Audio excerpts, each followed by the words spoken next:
misalnya IQ orang Singapura 105, IQ kita 78. 10 tahun kemudian dia bertumbuh 30 kali, kita cuma bertumbuh 10 kali, tetap kita miskin.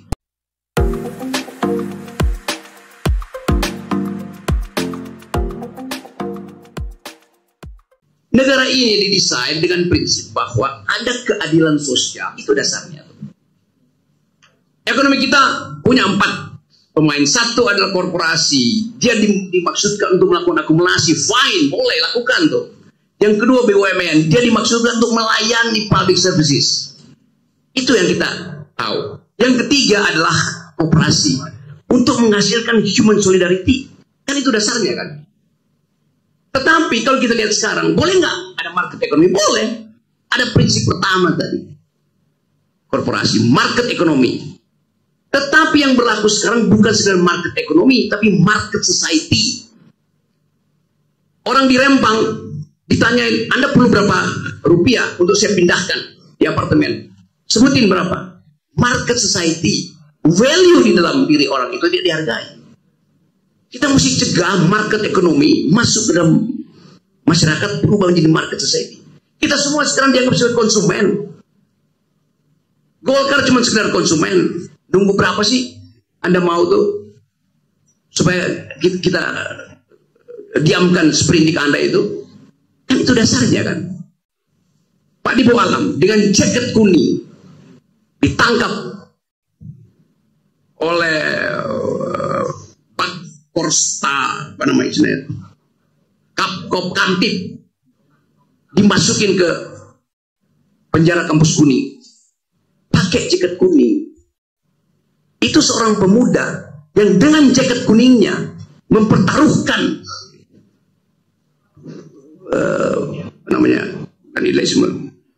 jumlah tahun belajarnya di UI yang mungkin bisa dia DO. Dia mempertahankan jaket kuningnya untuk janji bahwa universitas tidak boleh diasuh oleh feodalisme, tidak boleh diasuh oleh korupsi segala macam. Pada waktu itu dia Alam pemuda. Sekarang ketua partai yang pakai jaket kuning tunduk pada seorang pemuda dulu. Itu yang namanya kontradiksi peradaban. Saya mau tagih semuanya itu. Jadi teman-teman di Paramadina, coba bikin riset yang betul-betul secara tepat menyoroti fondasi kita berbangsa ini berperadaban. Bahwa Indonesia tidak didesain untuk jadi negara libertarian. Karena itu tidak boleh koperasi itu sekedar hidup dengan menunggu tetesan trickle down CSR dari korporasi. Demikian juga BUMN tidak boleh berbisnis dengan rakyat. Anda diminta untuk servis rakyat. Sekarang BUMN pajakin rakyat melalui proyek-proyeknya. Jadi redesign, dan itu perlu radical break, teman-teman. Jadi Anda betul tadi mengatakan bahwa ini ada problem dengan pemilu. Iya, tetapi di balik itu ada paradigm yang dirusak oleh keinginan kita untuk menimbulkan sensasi. Pak Jokowi berupaya terus untuk memperlihatkan legacy dia adalah sesuatu yang tangible. Ibu kota, kereta cepat segala macam. Yang dalam mungkin 2 dekade ke depan atau 2 kali 8 tahun itu jadi rongsokan. Kereta cepat, siapa yang mau naik kereta cepat? Kalau ada drone bisa pindahin Anda dari Paramadina ke Madinah. Begitu cara berpikirnya kan. Yang bikin IKN, satu perempuan Indonesia dalam 2 tahun ini dibicarakan di dunia karena dia diminta mendesain pemukiman di luar angkasa. Perempuan Indonesia jadi konsultan Harvard, jadi konsultan Elon Musk untuk mendesain pemukiman di luar angkasa. Sementara presiden dari perempuan itu masih gali-gali fondasi yang mengusir cacing di IKN. Konyol kita berpikir. Teknologi berubah setiap 8 jam. Jadi sekali lagi, kondisi kesosialan manusia terhalang oleh ambisi presiden untuk terus memelihara legasi dia yang sifatnya material. Itu dasarnya. Terima kasih.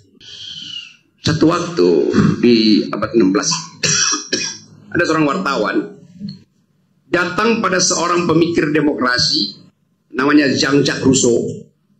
Wartawan itu bertanya, Profesor Rousseau, apa yang menyebabkan demokrasi gagal di Roma.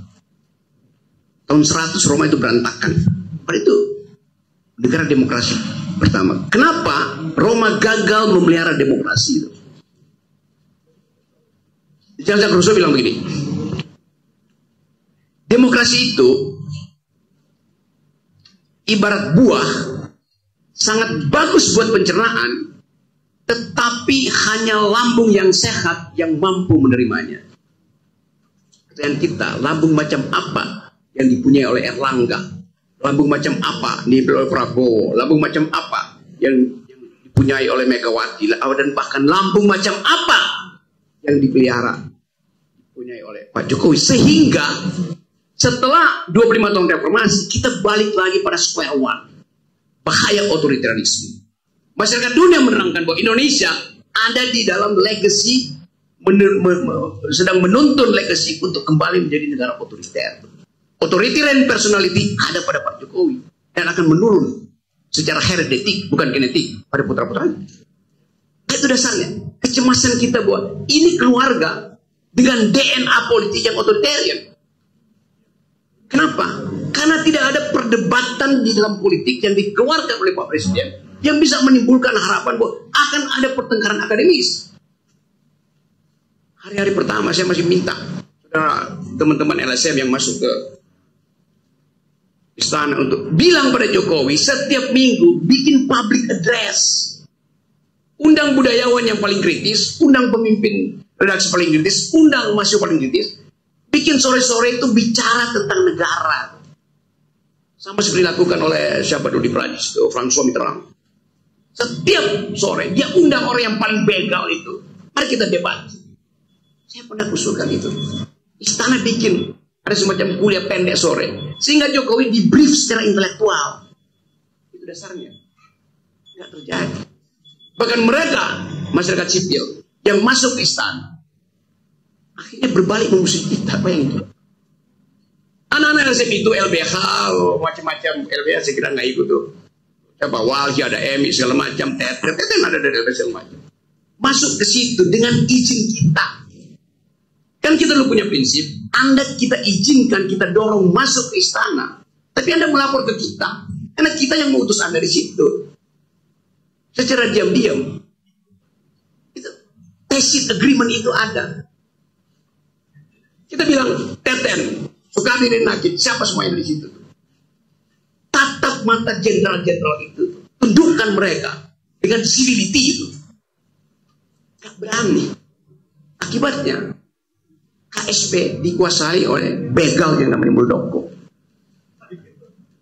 Salah Muldoko bukan, salah masyarakat sipil yang takut menatap mata begal-begal itu. Itu dasarnya. Kekurangan pikiran. Pasti kurang pikiran. Kekurangan apa namanya orang Cina bilang there's no fire in their bells. Gak ada api di perutnya. LSM kunyuk ini. Nah, sekarang mereka mau ngapain? Ikut nangis jadinya.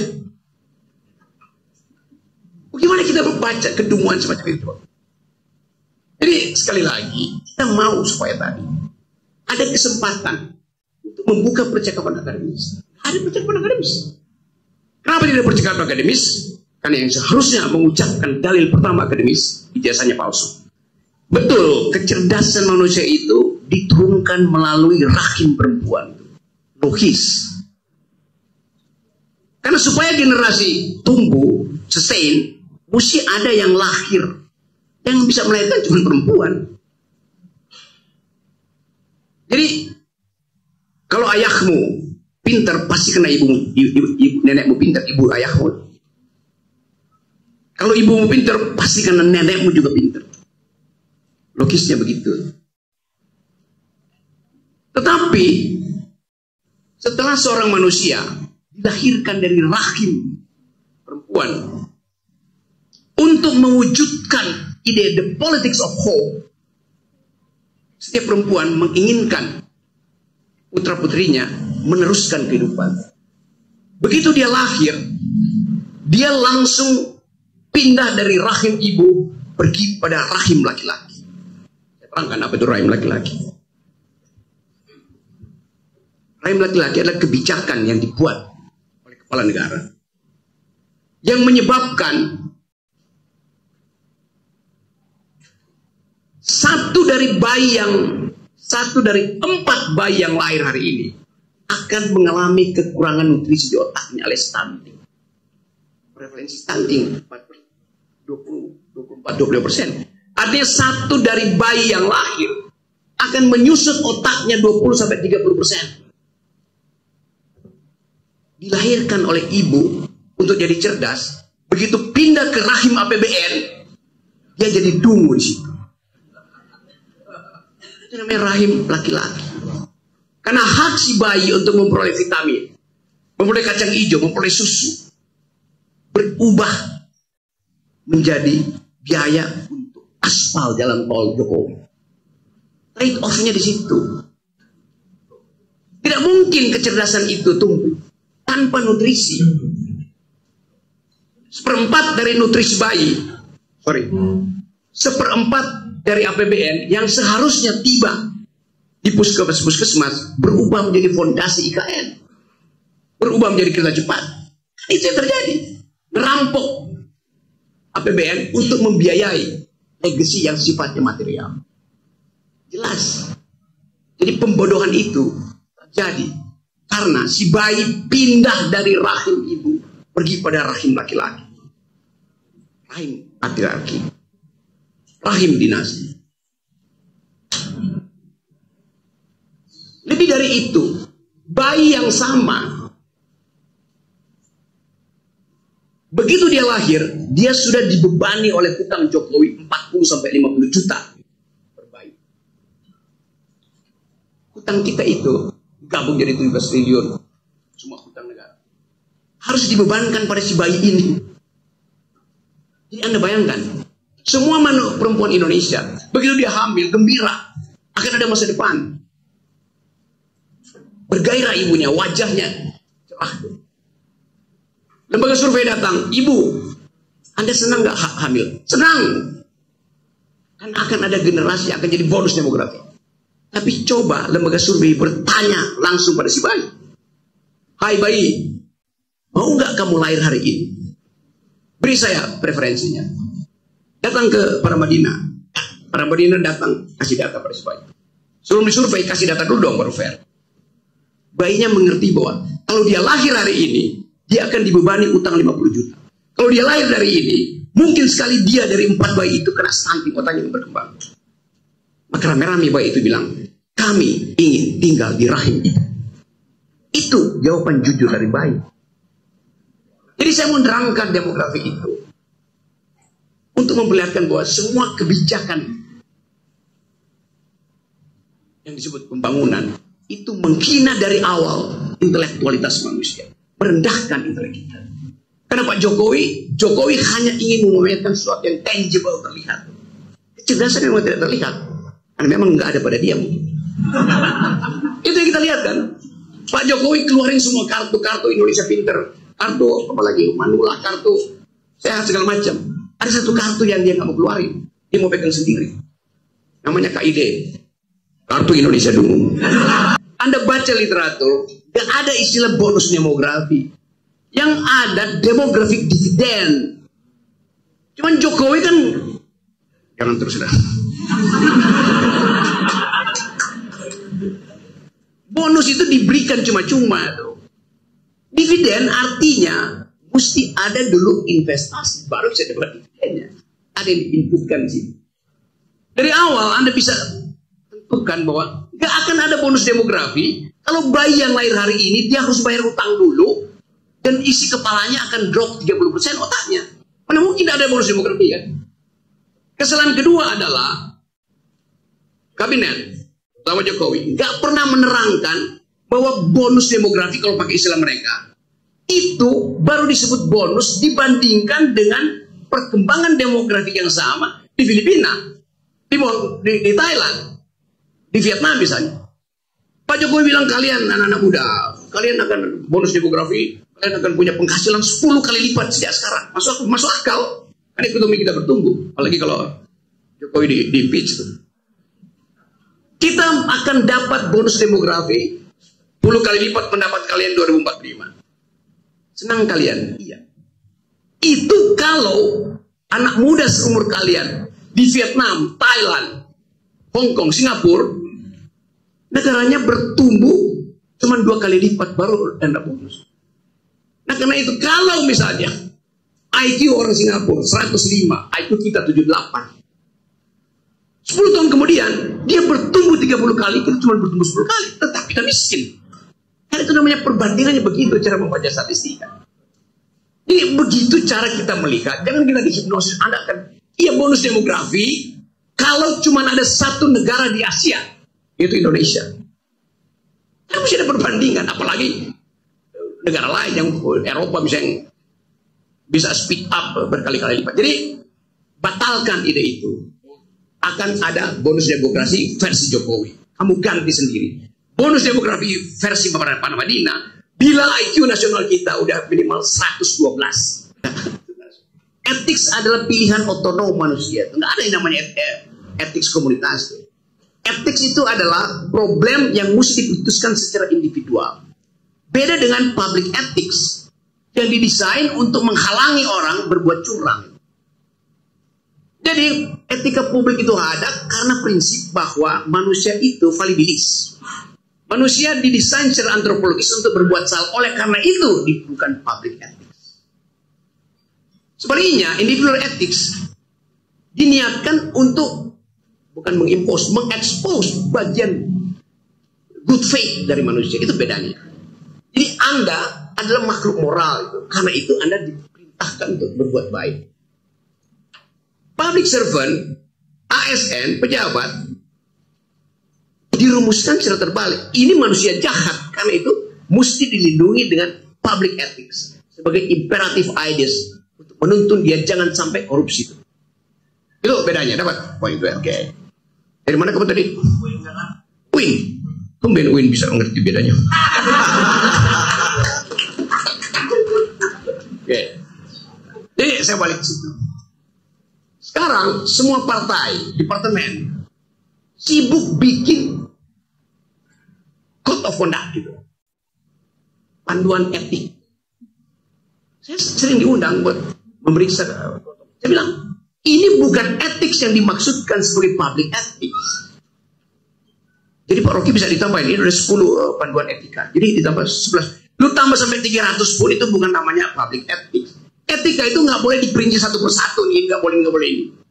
Sama dengan di UI ada etika mahasiswa, nggak boleh nyontek. Kalau jadi mahasiswa nggak boleh nyontek, apa yang diatur lagi, goblok? Kan bukan konyol kan? Masuk kelas nggak boleh bawa pistol. Ya pastilah hukum pidana bilang begitu kok. Jadi berlebihan mengatur hal yang udah ada.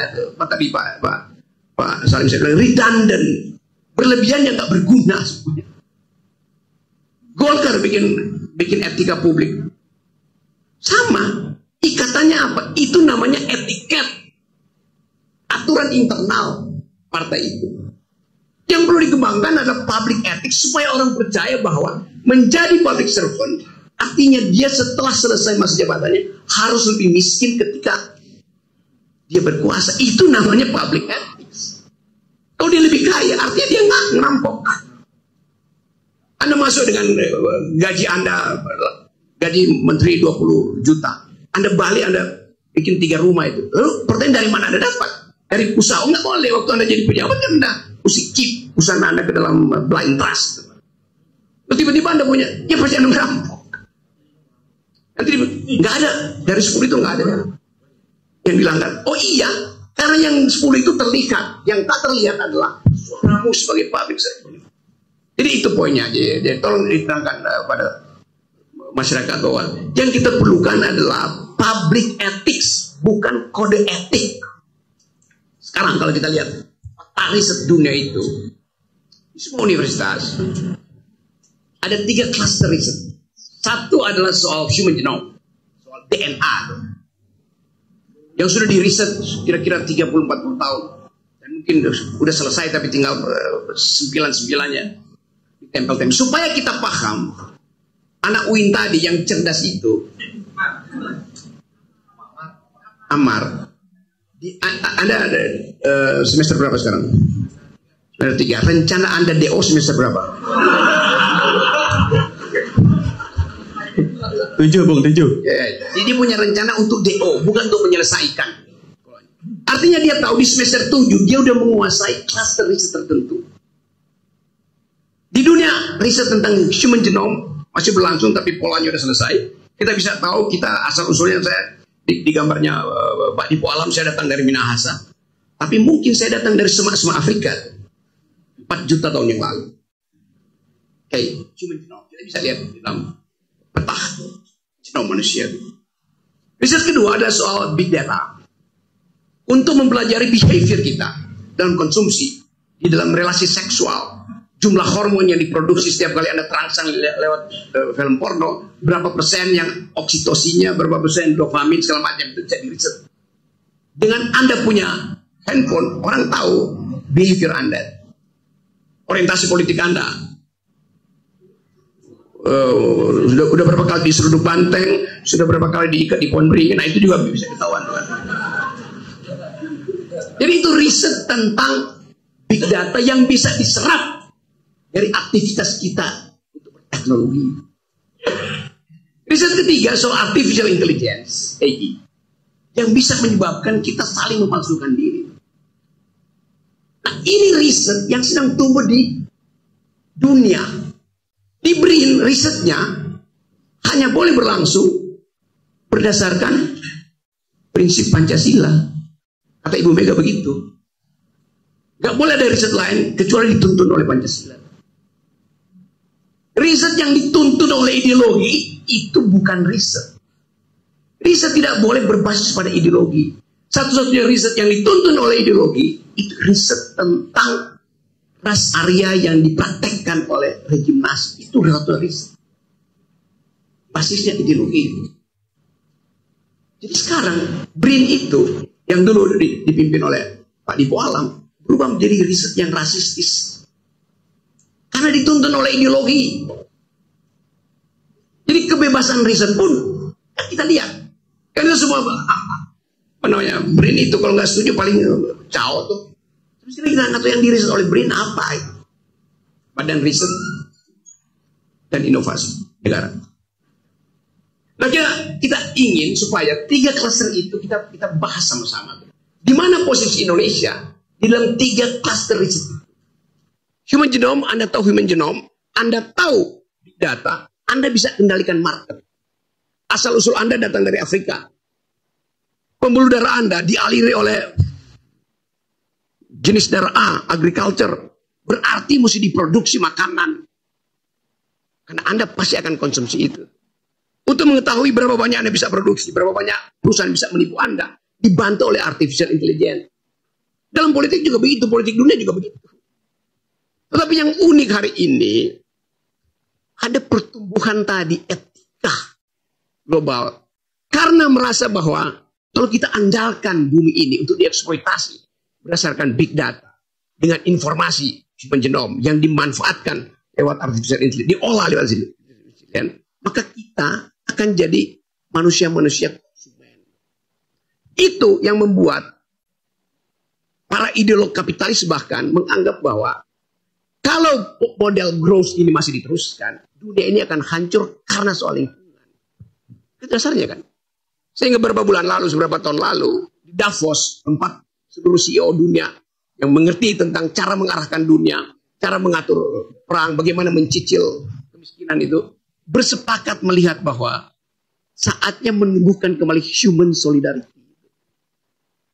Jadi ajaib, dunia sekarang bicara tentang human solidarity. Indonesia masih berupaya untuk menghasilkan produk yang sifatnya merusak alam, menggali-gali. Kan coba bayangin, di mana tambahan teknologi? Batu bara itu digali doang, dijual pakai skop aja itu bisa dijual. Di mana teknologinya? Ya pakai beho itu skop gede sama aja. Ya kan itu dasarnya kan. Sawit. Orang manjat-manjat aja suruh monyet-manjat. Jual jadi. Bisa dong. Jadi nggak ada nilai tambah teknologi di situ. Sementara kerusakan lingkungan terjadi di mana-mana. Tapi nanti Pak Jokowi bilang, nggak mungkin Rocky Gerung berbohong. Lihat dari drone. Tutupan hijau Indonesia bertambah, bukan berkurang. Memang. Tapi Anda lihat tutupan hijau itu bertambah tiap tahun, tiap bulan. Karena lapangan golf bertambah, hijau juga lapangan golf. Jadi kita mesti baca secara kritis. Jadi teman-teman semua, terutama anak muda, sekarang ada semacam solidaritas anak muda untuk merawat lingkungan. Mereka akan bertanya pada Anda di UIN, mereka nggak tanya, do you speak Quran, do you speak Pancasila, mereka akan tanya, do you speak environmental ethics? Dia akan tanya begitu pada Anda. Do you speak gender equality itu? Setelah Anda bilang, ya saya mengerti environmental ethics, baru dia tanya, do you speak financial market? Itu pertanyaan belakang semuanya. Setelah mereka tahu Anda pro lingkungan, anak muda di Birmingham misalnya, kontak Anda di WA atau di Instagram Anda. Oh, Mas siapa namanya tadi? Amar, kamu ternyata punya baju yang unik ya. Mari kita tukar-tukaran baju itu. Baju dari Birmingham tiba di kos-kosan Anda di Ciputat. Lalu Anda lakukan pertukaran, tidak melalui pasar. Jadi banyak mall ya di Eropa sekarang yang akan tutup. Nggak ada nih anak muda yang masuk mall karena dia tahu bahwa buat bikin satu celana jeans kira-kira 30 batang pohon ditebang, dan pohon itu ditebang di Kalimantan. Jadi ethics evolve.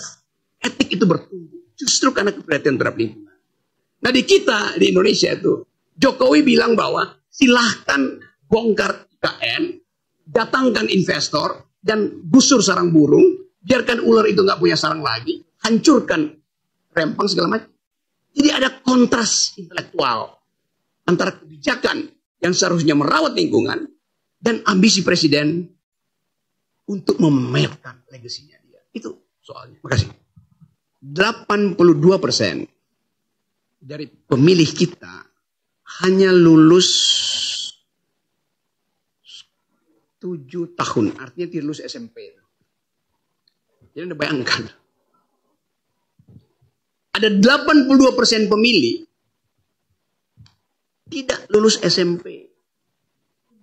Mereka inilah yang dimanfaatkan oleh seorang yang enggak punya ijazah untuk disogok dengan BLT, disogok dengan amplop. Kan itu problem kita tuh. Jadi memang ada semacam resiprokasi antara keinginan untuk menguasai kedunguan publik dengan kedunguan dia sendiri. Itu korelatif. Kalau dia cerdas, dia akan bilang bahwa pemilu hari ini kami akan biayai supaya tidak ada operasi uang di desa-desa. Tapi sejak sekarang Anda masuk dalam desa-desa, udah ada spanduk, kami menerima serangan fajar. 10 tahun Jokowi memerintah nggak berubah kultur itu. Artinya dia pelihara. So, kita berupaya untuk mengingatkan itu. Bahwa mental seseorang yang hanya ingin memamerkan capaian-capaian fisik, melupakan bahwa demokrasi tadi is the government of reason through the government by the people. Dia nggak mau reason itu tumbuh. Karena kalau reason itu tumbuh, akan membahayakan kekuasaan. Kata pepatah Itali, el sueno della razón produce monstros. Bila akal tidur, maka monster akan menguasai malam. Dan monster itu sekarang lagi berupaya untuk menguasai publik politik Indonesia lewat Mahkamah Konstitusi. Itu dasarnya. Jadi sekali lagi kita mau hentikan itu. Karena mereka, they are riding the tidal wave of stupidity. Itu yang terjadi kan. Gak ada satupun ketua partai yang datang mengatakan, saya punya dissenting opinion terhadap Gibran. Ada SBY tapi sedikit, ya siksa. Saya tahu itu. Mana Golkar pernah ucapkan, walaupun saya tahu kasak-kusuk dalam Golkar, jangan Gibran, jangan. Demikian juga Pak Prabowo di Gerindra tuh, ya separuh mungkin lagi sebelum enggak. Tapi mengucapkan itu secara telak dengan argumen yang kudus, tapi sekudus tajam, gak ada yang berani. Jadi saya kira kita mau ucapkan itu sekali lagi supaya Indonesia tidak ditenggelamkan oleh dunguisme. Assalamualaikum warahmatullahi wabarakatuh. Waalaikumsalam.